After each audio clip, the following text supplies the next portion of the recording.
Revenge porn lagi-lagi terjadi. Nggak terima ngelihat mantan bahagia, emosi, dendam.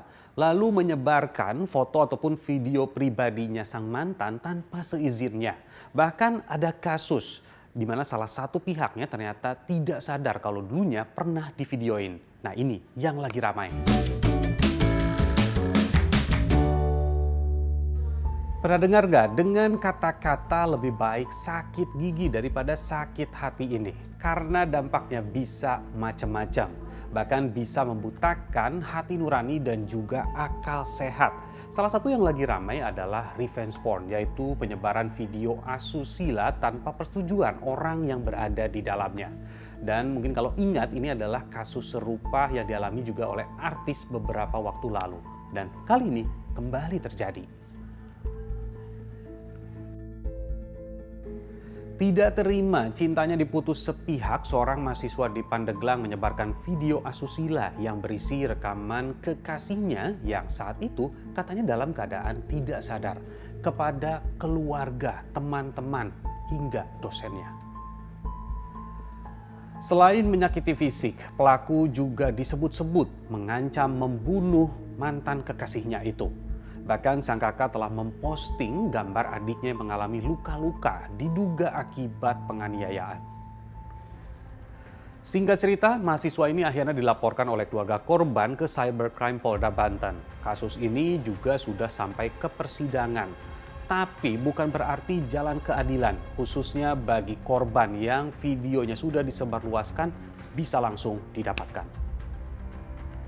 Kakak korban lewat akun Twitternya menuturkan, di luar ruang sidang, jaksa kerap menggiring opini psikologis korban untuk memaafkan dan mengikhlaskan kasus ini. Sehingga ada dugaan dari keluarga korban, tersangka bisa bebas dari jerat hukum. Pihak korban yang mencoba lapor ke Posko Perlindungan Perempuan dan Anak di Kejari Pandeglang justru mendapat respon kurang baik dari jaksa yang dilaporkannya itu. Lalu apa tanggapan kejaksaan soal cerita keluarga korban terhadap sang jaksa? Saya sebagai Kajati bersama Aspidum juga dengan Aswas sudah langsung klarifikasi kepada jaksa, mulai dari jaksa peneliti yang ada Pratut di Kejaksaan Tinggi, kemudian sampai jaksa penuntut umum ditambah dari Kejaksaan Negeri Pandeglang, belum menemukan ketidakprofesionalan karena semua sudah dilakukan sesuai hukum acara yaitu KUHP, juga semua sesuai SOP. Revenge porn dalam beberapa kasus mayoritas korbannya adalah perempuan. Tidak ada aturan atau undang-undang khusus memang. Tapi bukan berarti ancaman pidananya juga biasa-biasa saja.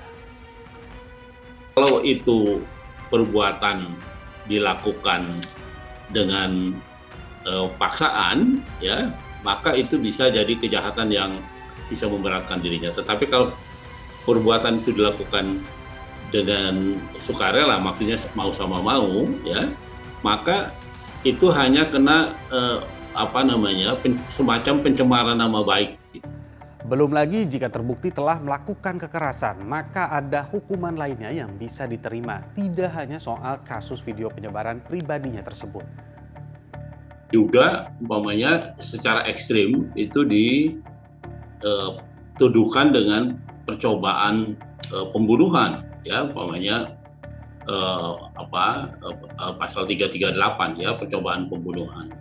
Tetapi kalau hanya kekerasan saja tanpa ada indikasi bahwa dia akan melakukan pembunuhan, ya, maka dia bisa dikenakan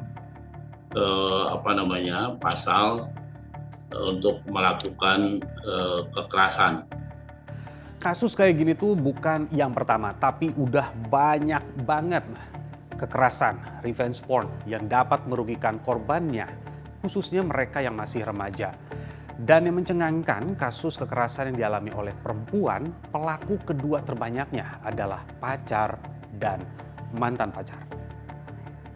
Kalau dilihat yang satunya lagi, nomor 2, kekerasan berbasis gender yang dicatatkan di Catahu kita ini dalam 21 tahun, itu adalah kekerasan dalam pacaran atau kekerasan mantan pacar itu sekitar 29.000.